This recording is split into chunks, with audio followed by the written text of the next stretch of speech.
What advice might you give people right now as to how they could approach their business and see their business through the other side? The big parallel I could look at was the downturn at the end of 1990. We were quite a small company.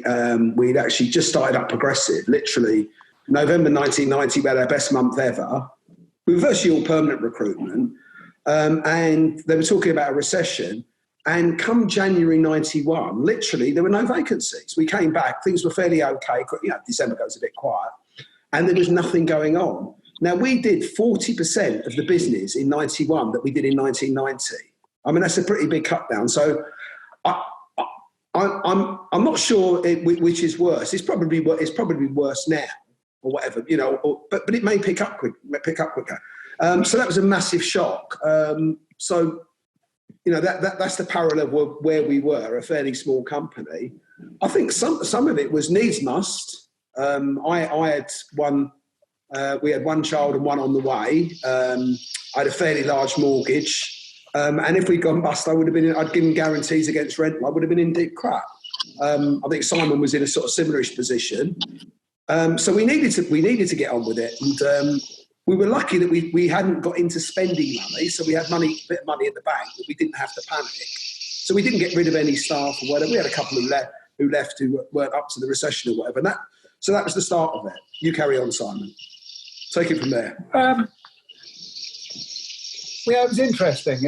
It was a bit of a surprise because we weren't really watching anything other than recruitment, and we were counting everything day by day. So I think we were quite blindsided by it. What was interesting is you quite quickly take the mindset of it's going to come back sometime.